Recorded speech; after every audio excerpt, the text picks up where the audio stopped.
We are in a really, really special place today, and we've got lovely people we're working with today who are going to take us on a timeline history. We're at Rosslyn Chapel, and I know a lot of people have been looking forward to this. It is an absolute historic gem just south of Edinburgh. And I've got with me here, we've got Norina, who's a guide, professional guide here at the beautiful Chapel of Rosalind, and she's going to give us a wee bit of a timeline history on it. So, Norina, I've been to so many of your tours here in here as well, and I love bringing people here, and I love the tours that you do. Can you tell us a wee bit just to get us all started on the history of the chapel? The chapel was built in 1446 by the St. Clair family.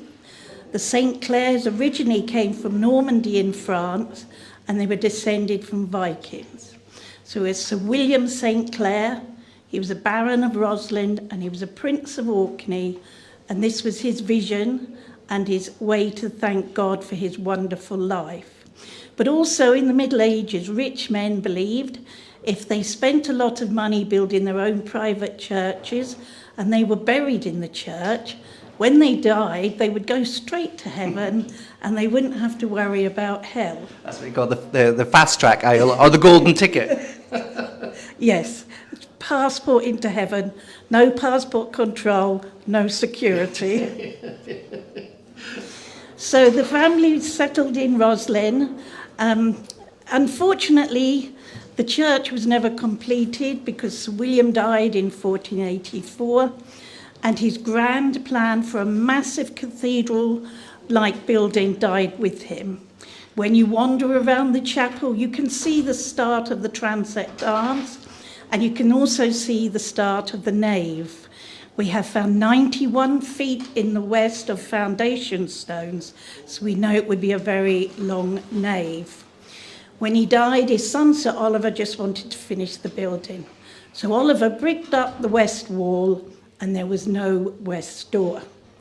The family continued to say the Catholic Mass in the chapel for a number of years. But then in 1560, the religious Reformation came to Scotland. The Catholic Mass was outlawed, and everybody had to be a Protestant. In 1592, the family were ordered to leave their private church by the authorities. The 6 stone altars we had in the chapel that would be saying the Catholic Mass were smashed. The 2 doors were locked, the north and the south door, and the family have to move right away from the building. And it's now left abandoned for over 250 years. For most of that time, there's no glass in the windows, and it does rain a lot in Scotland, so it gets very damp inside. So damp that real plants start growing everywhere. Plants growing on the inside of the building? On the inside of the building. The ferns were splitting the flagstones, the ivy was spiralling up the columns, and the ceiling and walls were green with moss and algae and black with damp. And we're now called the Green Chapel, or the Chapel in the Woods. And that attracted the Romantic movement. So then we had painters and artists and poets and writers coming here for inspiration. And they made the chapel, the castle and the glen very famous, and we started to get tourists. We got a lot to thank for those Romantic poets, especially up here in Scotland during that Romantic period. So Dorothy and William Wordsworth came here, Walter Scott, Rabbie Burns and Naismith. So we had quite a lot of painters here and writers and poets. And we do have some lovely books in the Visitors Centre with the poetry in, written by the Countess of Rosslyn. So it also shows the history of the building before we had photography. So it's quite nice to look at those old pictures inside the chapel and outside. So we didn't have any glass in the windows till 1736. Before that, in the Middle Ages, it would have just been horn. After the Reformation, they put it on shutters. It wasn't until the 1800s where the Victorian Earls of Rosslyn restored their building and put in the wonderful stained glass windows. And these are added to every now and again by the St. Clair family. We've had a lovely window that was put in last June to commemorate 25 years of the Rosslyn Chapel Trust. So that's a real treat to see that window, because it's quite different to the Victorian ones. And it's good to mention that it is actually a charitable trust that looks after the building. Yes, Rosslyn Chapel Trust look after the building now. They were formed in 1995 as a charity to restore the building again and conserve it for future generations. They put a massive steel canopy above the building, which acted like an umbrella, and it was up for 14 years. And they also put underfloor heating in to try and dry it from the inside. Yeah, I remember that canopy very, very well. I don't know if Mike got on the panel there, you can see the canopy that's covering it. Hello folks, by the way, I hope you can hear me as well. This is Mike here behind the camera, so we're just going to have a wee look at this canopy. And I remember people would come here and they would think, you've brought us here just to look at this canopy? What is this all about? Until they actually got inside and then you saw the magic that was in this building. But also when the canopy was up, there was a walkway. So you could walk and see all the wonderful carvings that were on the outside of the building and on the outside of the magnificent barrel vaulted ceiling. Yeah. So that was quite a treat. That's true, and I do remember taking people up to look at that. In fact, the canopy itself almost became an attraction to the whole place. Yeah, people now when they come back say, "Oh, why can't we walk on the roof anymore? It was great when we could do that." You can only keep people happy some of the time, not all of the time. But when it was up, of course, we lost the lovely shape of the chapel. Yeah. So it was nice when it came off. Yeah, and we're going to go in and see the outside of the building. We're standing in the moment in this absolutely wonderful explanation here of the chapel itself, and the actual visitor centre is quite spectacular in itself as well. You do lunches here as well. Yes. You do private tours for people as well, and it's open to the public. And we're only how many miles from Edinburgh? We're only about 12 miles south of Edinburgh. Okay. We do have a bus straight from the city centre that's a 37. Number 37. And if you have a car, we have 2 big car parks. That's great. So you should be able to get it. And if you're staying in a hotel, any concierge in Edinburgh will be able to tell you where to catch the city bus, which is the cheapest, but you can also get a taxi, and you can ask your taxi to come back and pick you up. How long would you think it would take for someone to go around and get the best? How long do you think a tour would take? Well, we have sessions throughout the day, which are an hour and a half. At the moment, we're not too busy, so people can stay a bit longer. Yeah. But when we get busy, it would be best to book it online to make sure you can get in. Oh, we've got a question coming in. Got a question here from Diane saying, is there another cat? Unfortunately, not at the moment. I think it's a bit too soon to how can you replace William? Yeah. And William was very, very special, and he was sitting there amongst all the crowds, and he was never bothered. And he adopted the chapel. Yeah. Yeah. And he used to sit on people's laps and steal things out of their handbags. Yeah, and he became another part of the attraction, as well as the cat itself. And people used to send letters back to Rosalind to the cat and send him cards as well. So he became another institution. So I think what we're going to do, we've got another one of your colleagues who's waiting for us in the chapel. So we're going to take a wee walk outside. Is there anything you want to add before we go? Well, I just would say, the castle, Rosalind Castle and College Hill House, which is the old inn next to the chapel, that is holiday accommodation. Of course it is, yeah. So you don't have to stay in Edinburgh, you can stay here. You can, and it's a wonderful old castle with the most, you can't be scared of heights though, because I've taken people across the bridge, and I've had someone who would not cross over it because she had that absolute abject fear of heights, and she saw down there and I thought she froze to the spot. But it is in a glen. We've talked about glens before. We know what glens are. They're big, deep gullies. So the bridge is maybe about 200 feet above to get across to the castle. But it's spectacular. And a great cemetery as well. And the castle goes right down to the floor of the glen. Yeah. There are some pictures on the wall behind. Yeah. I was just going to say, Narina, you said Coylesfield House, is that right? College Hill House, that's the orange building. Oh, College Hill, we're College a Hill, collegiate right, church. okay. Yeah. Very good, thank you. Right. Well, Narina, thank you very much. And I tell you what, I really admire the guides in here. They're great, and you sit down. It's when you pay your money to come in. You sit down, and they'll take you through the history, the mythology, the stories, and nothing is left uncovered here. So we'd highly recommend when you come up here, put this venue on your list of things to go and see. But we're going to take you inside. It's raining a wee bit outside. We'll get our brollies up. Mike and I will walk over, show you that outside, and we've got a colleague waiting on us inside. Norina, thank you very much. Thank you very much. Thank you very much. And when you come up, say where you saw us. Yeah. And you say hello to me as well when you come in. We will indeed. We'll indeed. Give a wee wave to everybody there. Thanks. Bye. Thank you. Thank you very much, Norina. Have a look at the architecture on the outside here. It is quite spectacular. It's so ornate, so detailed. I like to describe it, Joe, as a confection sometimes. Yeah. It reminds me a little bit of a very elegant cake with all the intricate decoration. You know, it's just amazing, With isn't all it? the icing and all the All things, the yeah. icing. And if you look at the gargoyles here, we've got the gargoyles. And they use, normally it's mythological beasts, but here it's all real beasts they use. We're going to show you the green men inside. We're going to show you the structure, the absolute beautiful pillars we've got in here.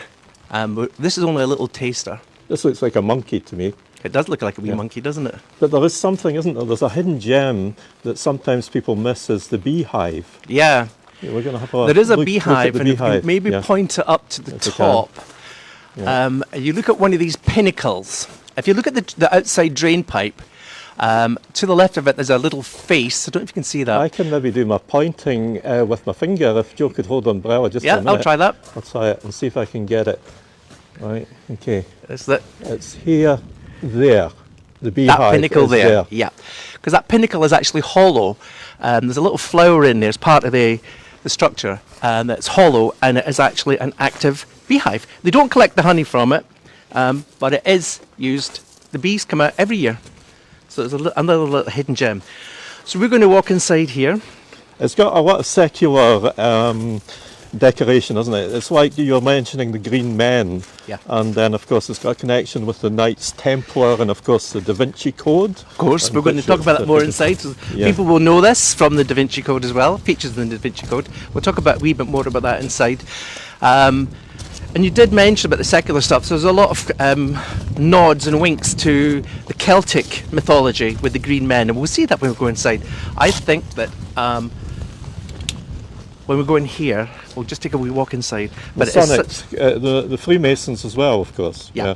Yeah, In yeah. fact, there is a group of bikers and motorcyclists who are all Masonic motorcyclists, and they were here just before we arrived.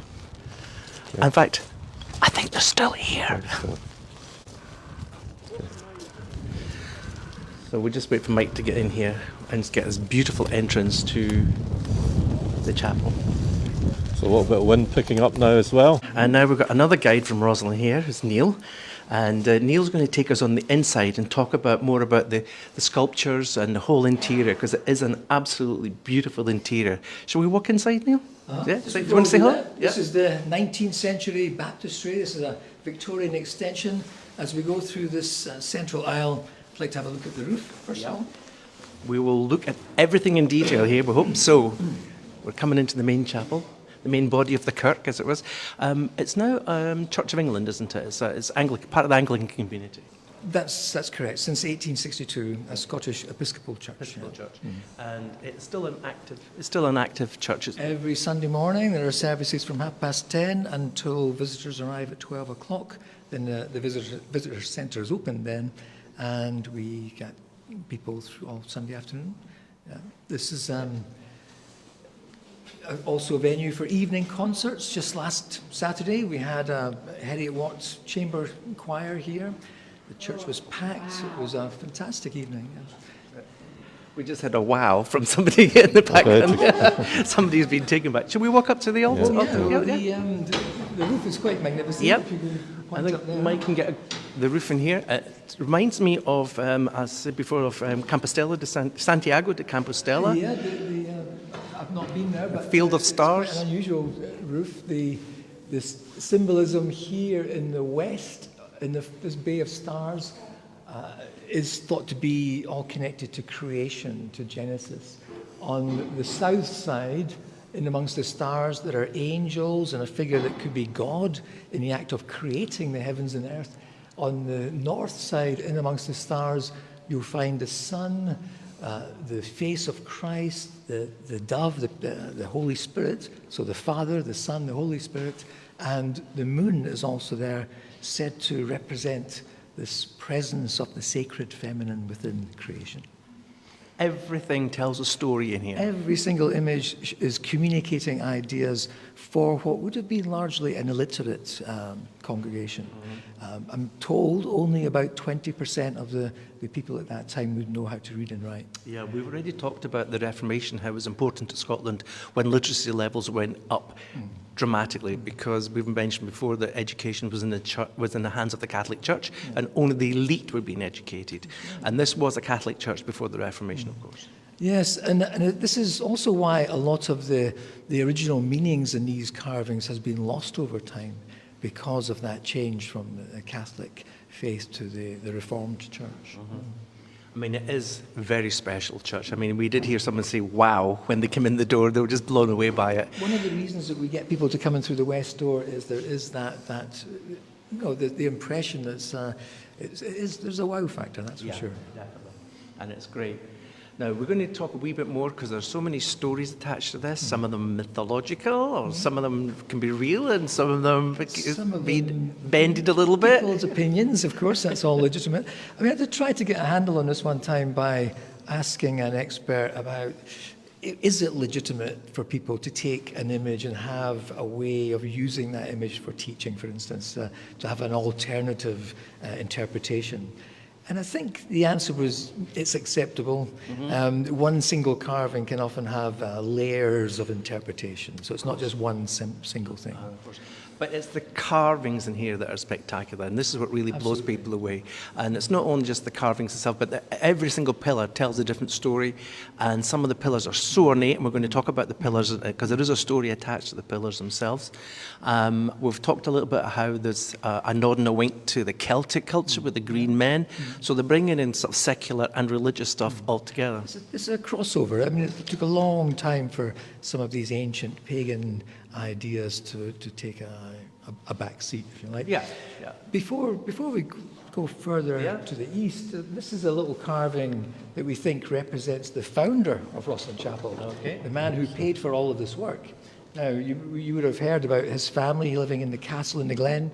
This is thought to be William St. Clair, third and last Prince of Orkney, displayed as a royal figure. But actually, there are no original records to tell us exactly who is represented here.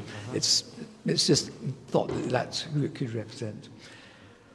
Now, it's interesting to talk about the Orkneys, because there are stories that the people in the Orkney Islands and even the Vikings were trading with North America long before Columbus had ever discovered it. And we think... Well, the Vikings, we know for sure, reached the North American continent. There's good evidence of that. There's also evidence that this knowledge might have been passed down through the Viking sagas over several centuries.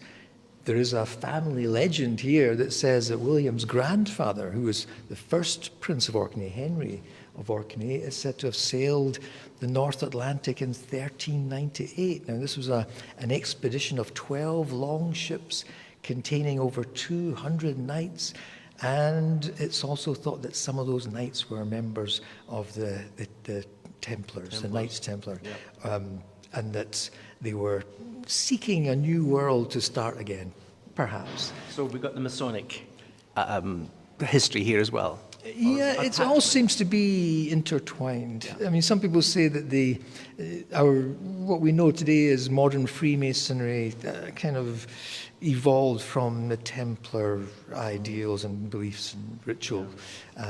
How did that come about? Well, some people would say that the Templar order was not persecuted here seriously in 1307 when the order was being destroyed, and that these survivors had continued in some way as a secret brotherhood. Well, it's so secret no one knows. We love the stories though, because I mean, Dan Brown, you can write as much as you want, but Dan Brown did write about the Holy Grail being here, and of course that. And he didn't come up with that out of the blue. That idea, that mythology existed before Dan Brown decided to sort of write a drama about fiction in that sense.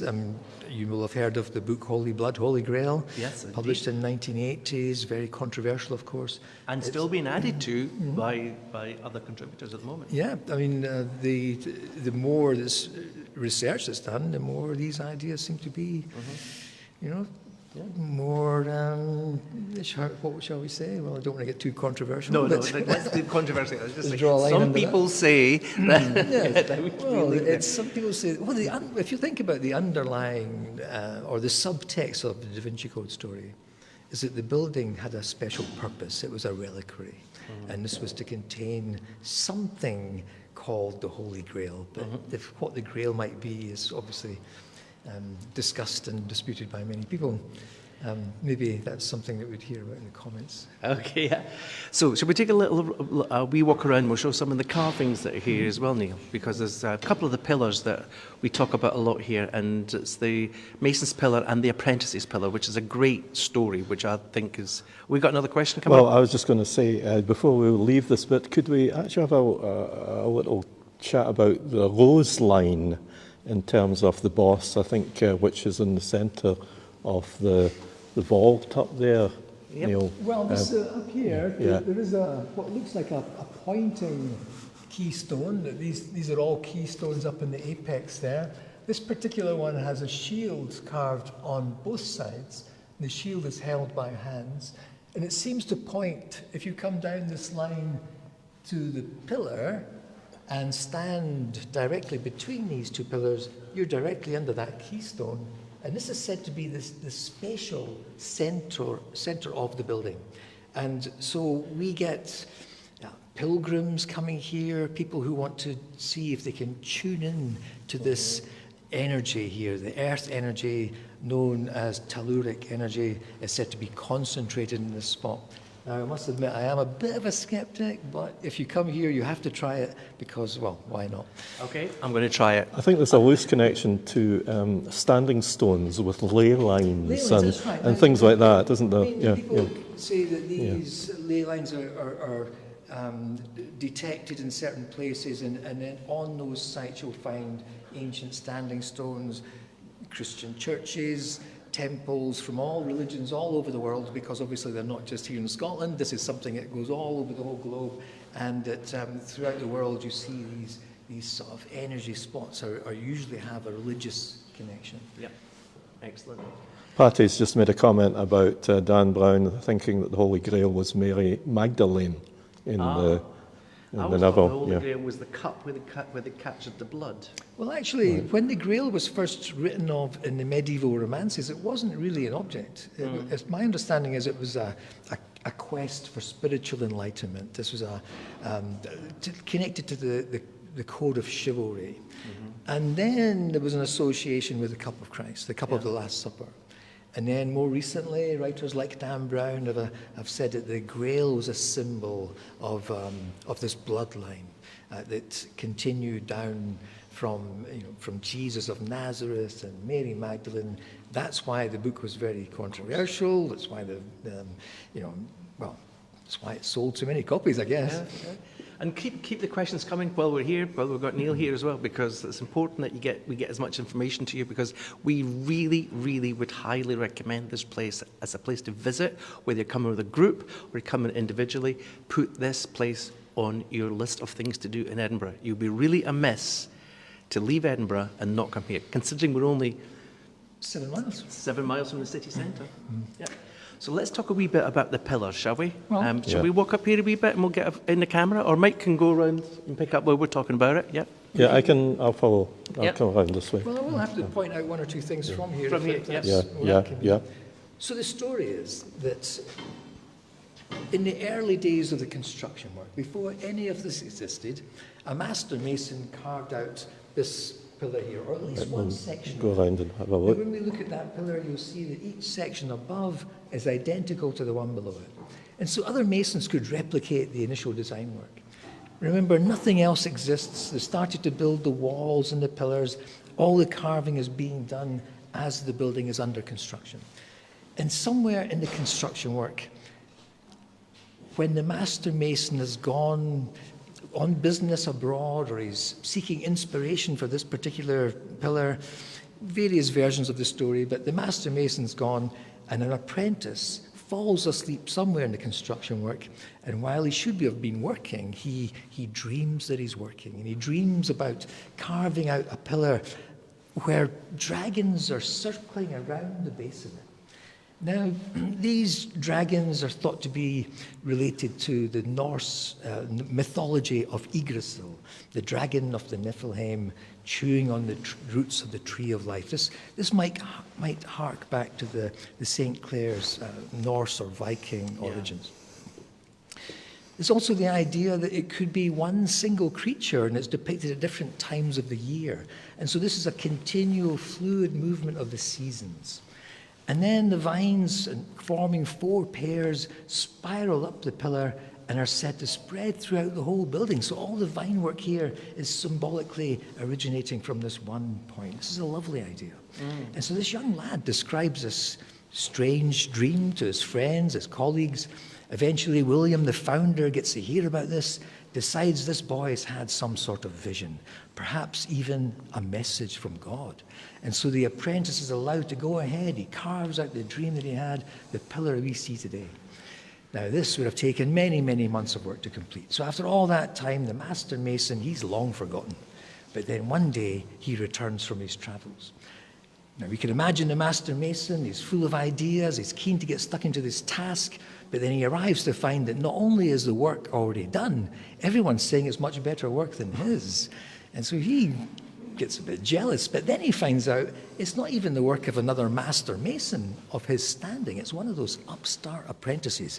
He flies into a rage, and with his hammer in his hand, confronting the apprentice, he strikes out, hits the boy in the forehead, cracking the boy's skull. He kills him. Now, the masons, they want to remember their colleagues. These were artists in stone. But they also want to remember this brutal act of murder. So they carve 3 heads in the stone. Up here you see a dark crack in the forehead of the murdered apprentice boy. Right, Mike, can get a wee bit closer to that one? I'll need to get closer. Now the apprentice is kept company by his grieving and widowed mother. So the boy is the son of a widow. If you go along here, the boy is the son of a widow. The widow's son. And in the other corner, on the other side, we see the master mason. Now, he was hanged for the murder, but not enough punishment in those days. No, you like the punishment? He's positioned so that for all eternity, he has to look across the chapel at his apprentice's work. So he's been condemned for all eternity to look down on the work of the apprentice that he murdered. At the object of his downfall. Yeah. Now, is this a true story? Well, there seem to be several stories of murdered apprentices in medieval churches, so let's not get too upset by that. We'll take it. We'll take it. And the clue, the key to this story, of course, is the boy is described as the widow's son. Yeah. And if you know about Masonic ritual, then that'll chime with that. But I'm not a Freemason myself. I don't really know exactly what goes on in that arena, but some of your viewers, I'm sure, will know. Can you tell us a wee bit about the stained glass window? Because I know you've got a relatively new one as well. Before we go and look at some of the other... Well, yeah, this is quite controversial when it was first installed. Well, I suppose it still is controversial in some ways. It's a pity the sun's not out, because when the sun projects the colour onto the stonework, it's quite beautiful. It's the man who made the window, not the designer, but the glass manufacturer, Mark Bamborough, said that the glass itself is much more in keeping with the 15th century church than the Victorian glass alongside. So this would be, in some ways, although it's very modern, it would be more authentic with the 15th century. So the design itself, now I can see the saltire up there. I can see the Scottish flag, the saltire. Yeah. You can also see the blue shape at the very top of the window looks to me like the outline or the silhouette of a dove.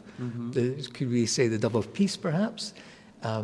there's a bit of a design work that looks like the onion dome of the mosque. And people look at this sometimes and say it's very Islamic. But if you think about the Orthodox Church, the Greek Orthodox, for instance, you do get the onion dome appearing in the Christian churches as well. The crescent moon, that might reflect Islam.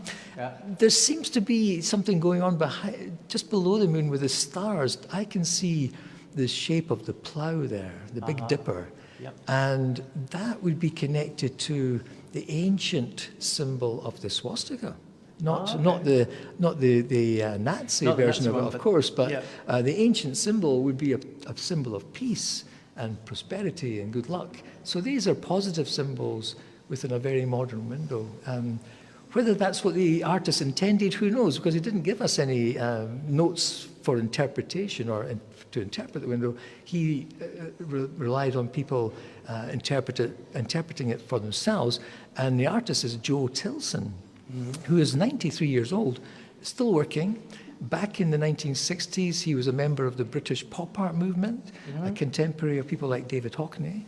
And in his younger days, he was quite controversial. Oh, yeah. Radical, yeah. So I think he's still being a bit controversial there.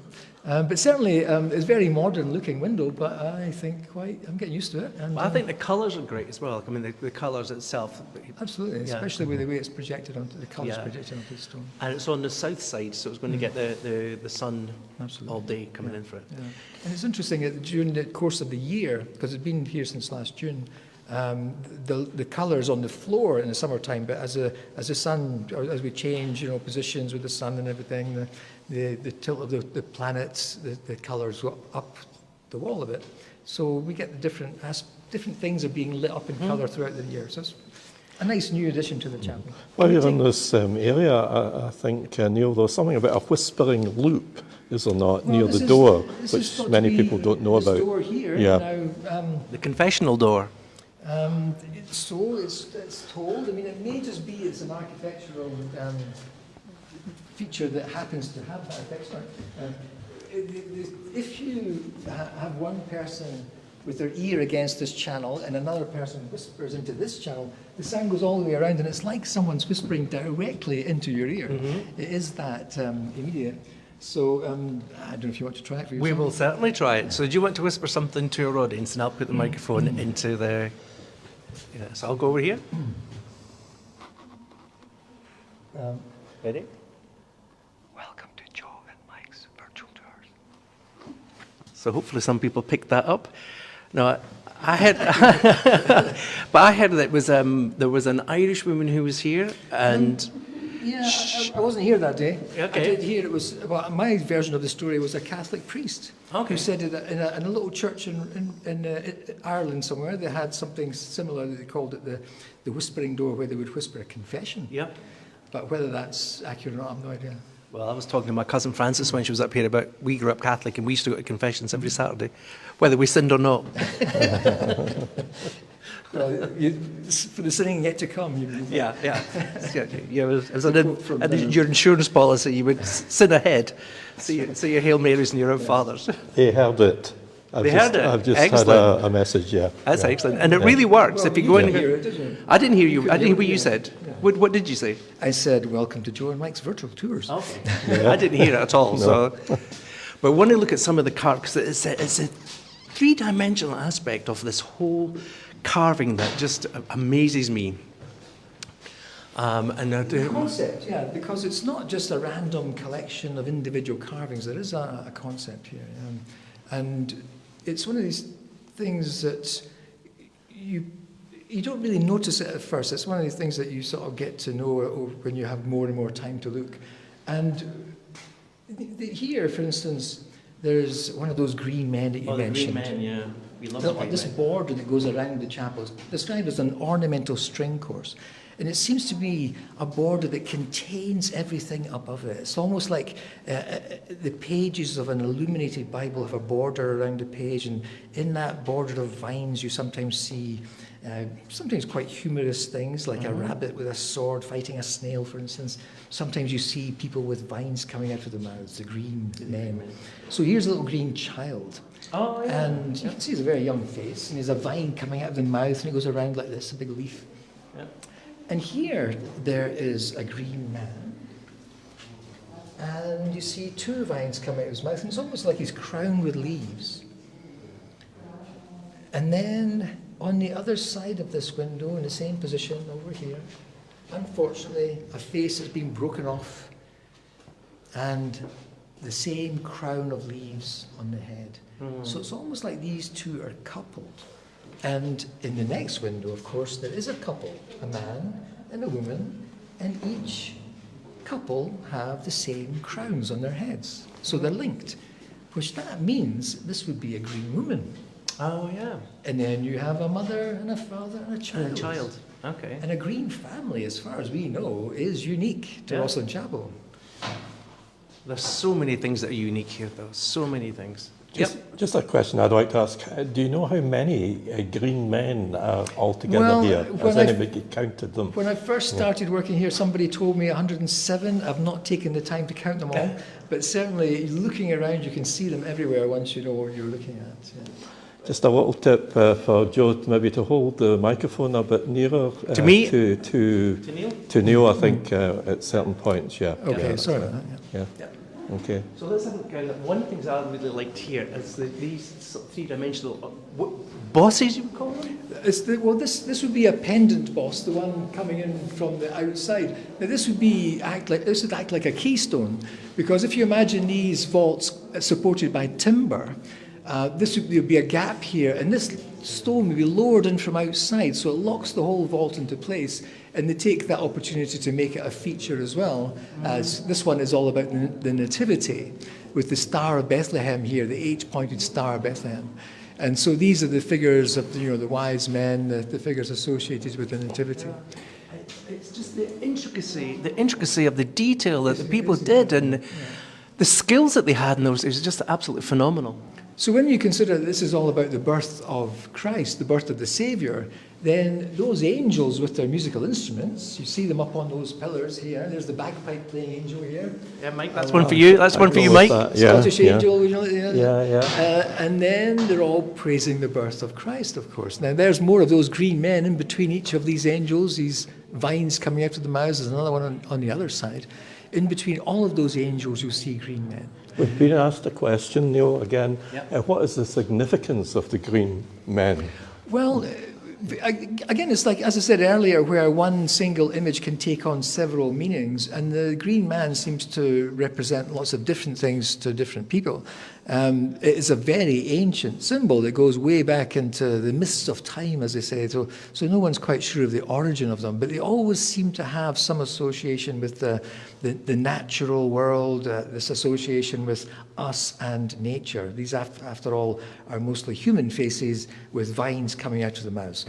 And they are thought to represent, for some people, they represent this continuing story of life, because as nature dies off in winter time, it comes back to life in the spring. It's all about regeneration. Yeah, and there seems to be that aspect here where the green man is telling the story of the seasons.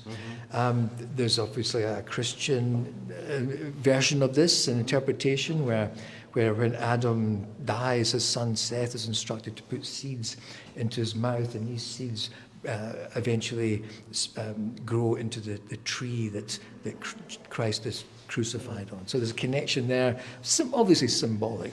And it's fair to say a lot of the Christian festivals that they celebrate in Scotland have been taken from the pagan religions as well. Yeah. Well, yeah. I mean, I think most people are aware. Halloween. Of that. Yeah. I mean, Christmas itself, the midwinter feasting of the Yuletide, and all that. Yeah. That question? Yeah, I just got a wee question here, and I think I probably can answer this one, being a piper. Somebody's asked, when did the bagpipes date back to? Well, in Scotland, to the 15th century, but they date back as far as thousands of years back in Egyptian culture, so it's a very ancient international instrument, but adopted by the Scots, as far as we know, from the 15th century. Yeah. But I was noticing this, Neil, one of also my favourite behind ones. you. I saw Mike looking at it here. One of my little Yeah. favourite ones here. This is said to be Lucifer, the angel that defied God's instructions and was cast from heaven bound with rope. Now, this has a Masonic connection here. There are 6 angels on this east wall that they're fairly certain are Victorian carvings. And they seem to be connected with Masonic ritual. They are described as Masonic angels. And as I said earlier, I'm not really sure about what that connection is. I have spoken to Freemasons about this. Some of them are not too sure either.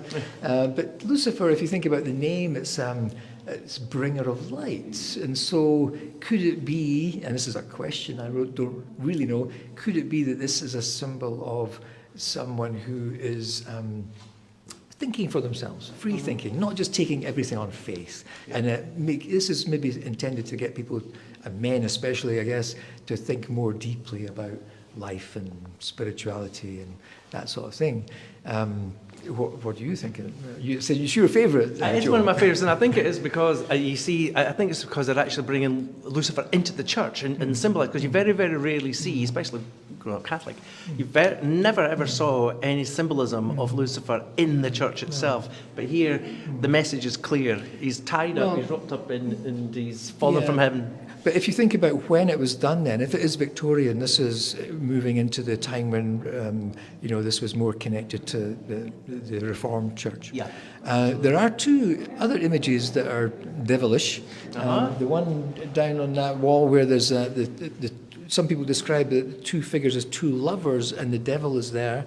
I personally think it's more a mother and daughter, and the devil is there. So it's a mother protecting her daughter from the evil ways, the pagan sort of influence, perhaps. The other devil is on the end of an arch up there, where he is raking in sinners into the monstrous jaws of hell. That's all about the 7 deadly sins. Yeah. Before you leave here, Neil, I'm just going to pick your brains again, because I believe on the vaulting here that there is a kind of connection with music in terms of musical notes with the little boxes, if you like, which are part of the decoration on the vaulting. Would you like to say something about that? This is what we're looking at are these. Yeah. Well, look at you've got the angel playing a musical instrument, the various instruments. This particular one, the bagpipe player, and these patterns on these little cusps, these little projections, are very close to cymatic patterns. And cymatics is all about the study of sound made visible. Through resonance and vibration in certain materials, you can create those patterns, or a very close approximation. Now, a guy called Stuart Mitchell, a local man who's sadly no longer with us, he and his father Thomas, they did years and years of research into this. They had a machine made which could produce these patterns with salt or powder. And so once they had the pattern, they had the sound or the note that the pattern represents. And then they were able to plot these 13 patterns. Now there are 216 cubes, 13 patterns repeating in sequences all over. They were able to plot a melody, and they called it the Rosalind Motet, or the music of the cubes. Now I guess we'll never, if this is music or not, and not just the idea of music, if it is a piece of music, we'll never know what it sounded like originally. Bits have been broken off. The Victorians replaced some of them. And so Stuart's is most likely what I like to think of as a cover version. Okay.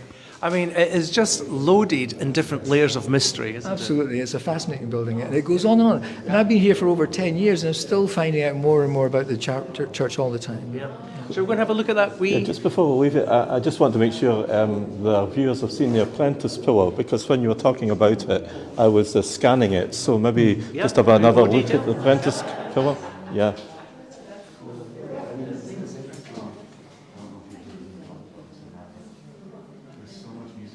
And just you're looking at some of the details here, and just how on earth did they get the 3-dimensional structures in here? Well, I was very lucky when I first started working here that the stone conservation workers were still here, and I was able to pick their brains and find out how they did all this work. And the Masons used a long curved chisel to get in behind the stonework.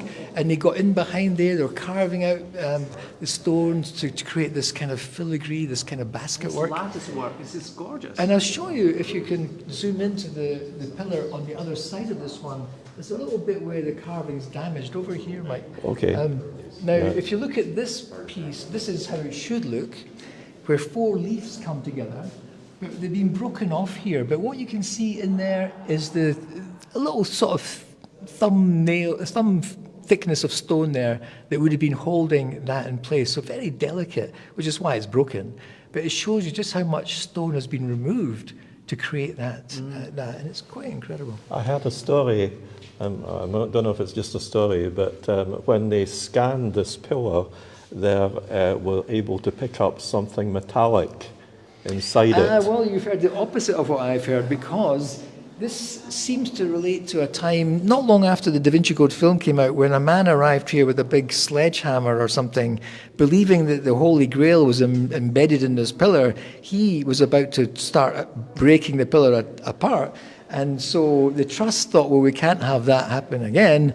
Now, the story I got was that the pillar was x-rayed and there was no metal embedded within it. And that's good news, because it supports a great deal of weight.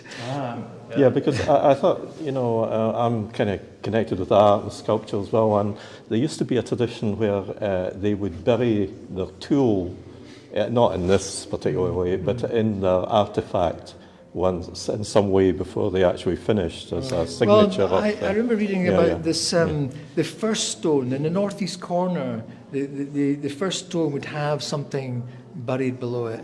And that seems to hark back to ancient temples and sometimes a sacrifice of some sort. And I don't want to get too dark here, but I hope that doesn't continue to this day. And there was also, I'll not say anymore, this is my final one. I've got so many stories. But, the real Stone of Destiny is actually hidden here somewhere. Well, Mike, there's a long list of things that are said to be hidden in Rosslyn Chapel, and Let's just add to the myth. your guess is as good as mine. Dan Brown's suggestion about the Holy Grail was only one item. From what I can gather, it seems to be that this is connected to the fate of the Knights Templar. The question is, and I stress question, is did they bring treasures to Scotland that had originally been discovered in the Holy Land, and in particular in Jerusalem, at the Temple Mount?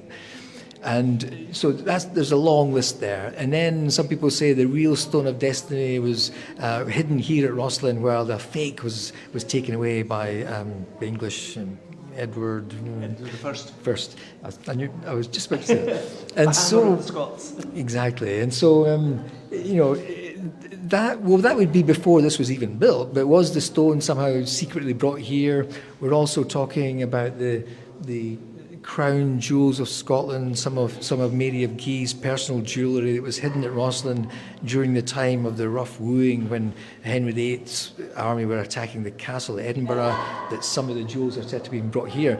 Now, there's a letter in our National Archive from Mary of Guise asking for the return of these jewels and his property, and in quite a deferential tone to a mere baron of Rosslyn, suggesting that there was some sort of relationship there that might not be known of exactly what the detail was, but it suggested that when she said that she was forever grateful for having been included in the family secret, that she might have been referring to that, the Stone of Destiny, or something similar, or some people say this is a reference to the Holy Grail, whatever that might be.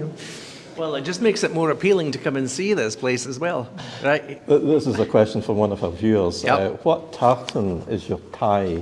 There are two versions of the Sinclair hunting tartan. There's a lighter green, this is a darker green, which we've chosen for our uniform. And of course there's a red evening or dress tartan as well. Thank you. So these ties can be bought in our visitor centre in the shop and online. Exit through the gift shop. Exactly. Yes, yes. But Supporting the Rosalind Chapel. of course, and we did mention it is run by the trust, and everything and every contribution that you pay for your ticket goes towards the trust and the upkeep of this absolutely amazing. And to keep it open for visitors, because all of these buildings, as you know, are take a lot of maintenance to keep open. Yeah. Should we go and have a wee look at these? We're talking about the devil one. We're talking about the 7 deadly sins. 7 deadly sins, oh yes. My favourite. But on the other side, there's the 7 virtues, so okay. we've got a balance going on. And remind me to show you the one piece of medieval script in the whole of the building.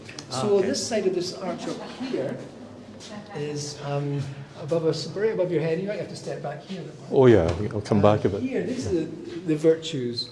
And so you see here a priest, he's telling people how they should be living their lives. Now, this is one of those interesting carvings right in the corner here. Before we get onto the virtues, this was identified to me as being a pineapple when I first started working here. Although, if you connect these leaves to that trunk, you might find that could be dates or something.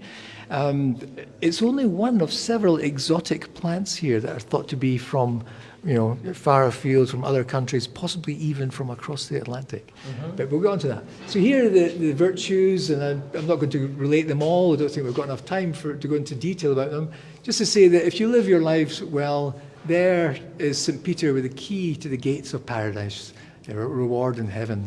Okay. The other side of the arch is a very different story. Yeah, the dark side. If you come over here, you can see, again, the priest is telling people, in this instance, how not to live their lives. And there you see people displaying envy, and there's gluttony. And this is interesting because this is the act of charity. This man has got a wooden leg. He's doffing his cap, holding out his hand, and the wealthy man is offering him alms or bread. He's actually got a pitcher in his hand there. Maybe I could ask you, just the green light, because I think with the torch it's blurring it a bit. Right, Thank you. No, but the green pointer's great. Thank you. This is the act of charity in amongst the sins. And on the other side of that piece of stone, a man's got bags of cash. He's displaying greed in amongst the virtues. So greed and charity have been transposed. And the question then is it a mistake? Because stonemasons would tell you it's relatively easy to fix it if it's a mistake. So the question then is it intended to show that, things are not always simply black and white, or right and wrong in life? There are, sometimes difficult moral judgments to be made. This could be part of that philosophical element of the teaching college, the collegiate church. And then it goes on, and then here there's a devil, and he's raking in the sinners. These are the lovers. And if you notice here, there's a monstrous jaws of hell. There's a big eye there, and the devil is popping out of the mouth, the gaping maw. Fornication. Oh, I wouldn't go there.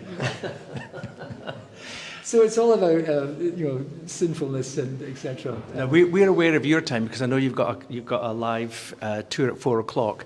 Just wanted to, you mentioned exotic plants, and we mentioned the connection with North America, and I know we're just right by it here. Well, this is the one here that's thought to look like American corn or American maize.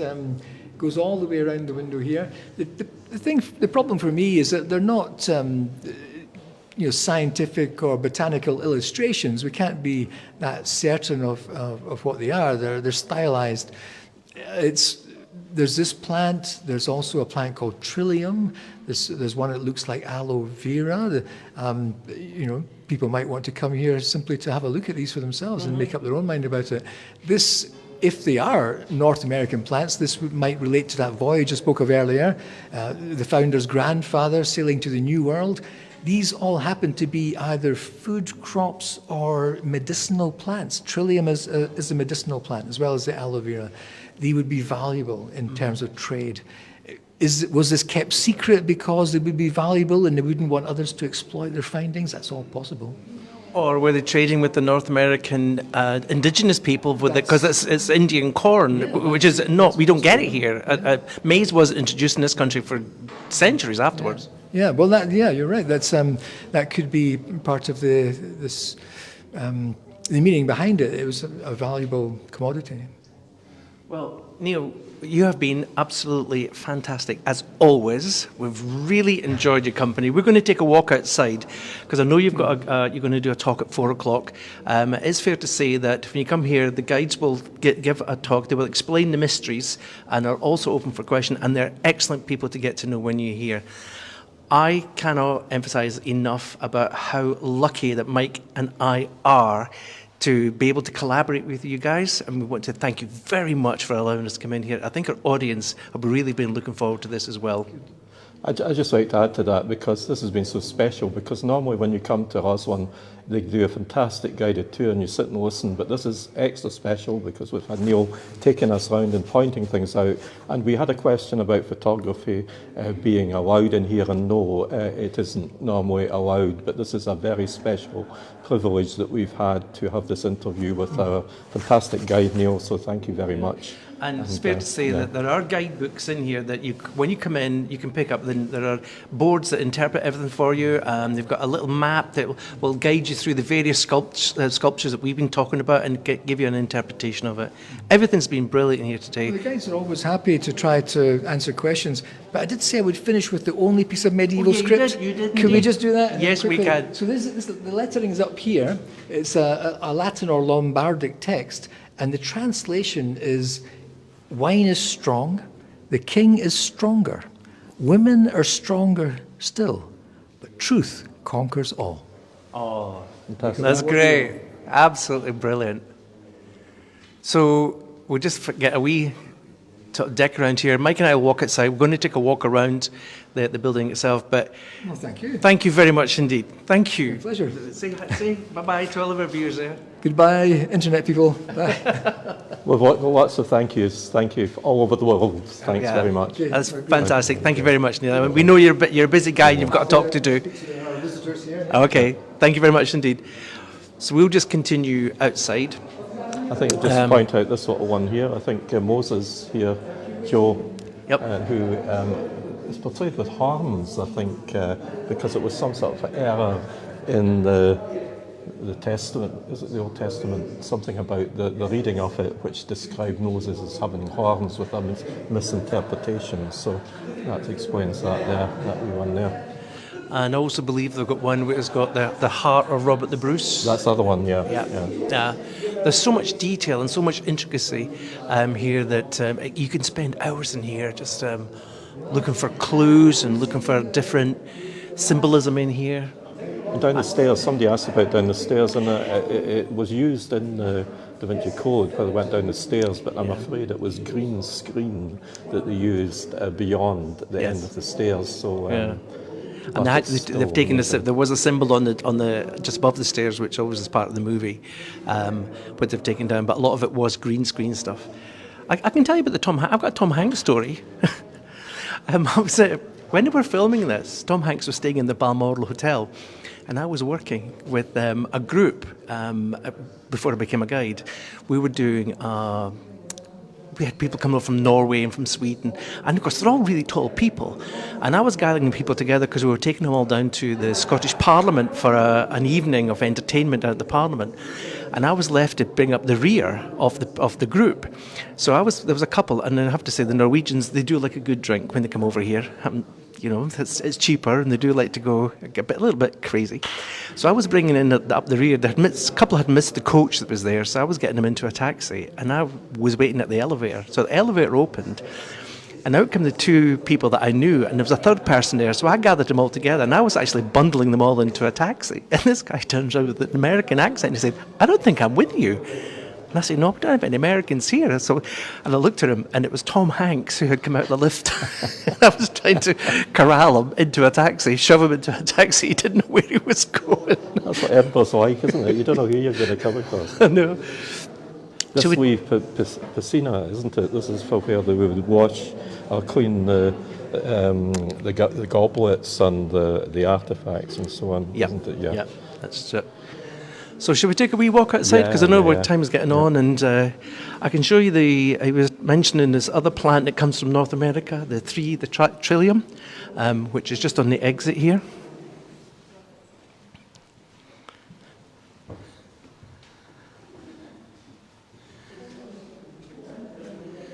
So if you look up here, Mike, on the top of the column here, that's who's talking about the Trillium, the three-leafed, which apparently is from North America as well. So there's another connection to the North American story of the Sinclairs, who were from the Orkneys.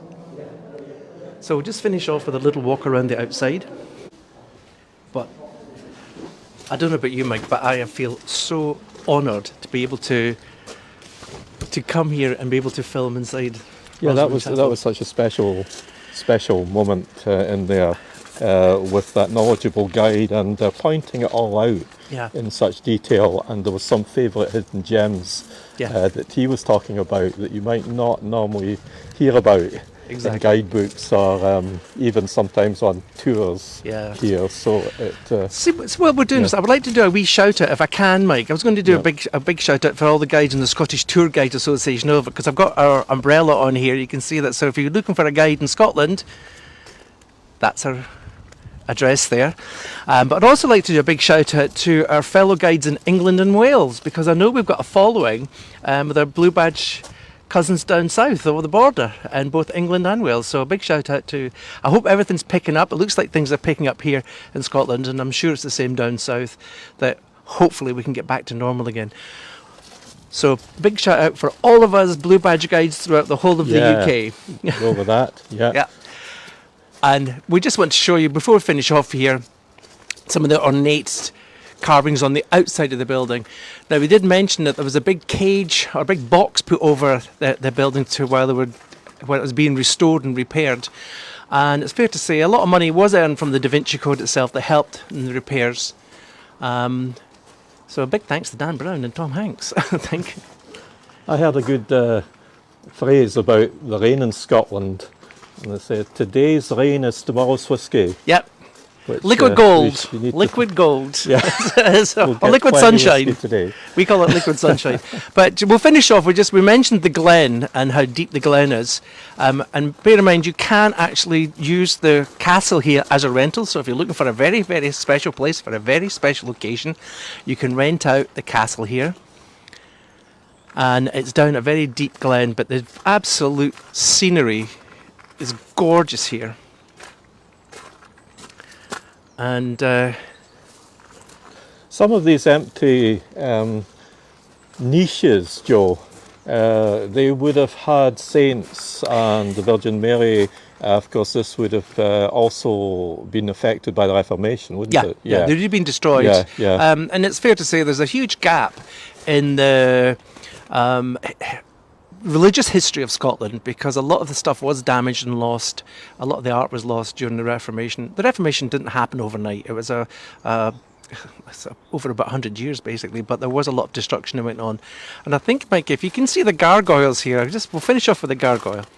You can actually see it's actually working in the rain, and there's water coming out, taking the water away from the building, and you might be able to see it dripping out of the mouth of the gargoyle. Oh, so, yeah, there you go. It's actually doing what it's meant to do, keep the water away from the structure of the building. So I know time's getting on, so I want to say thanks for watching us. I hope you've enjoyed this. We'll look forward to your comments on this as well. Just thanks for joining us, and we'll say a big thank you to Rosalind Chapel.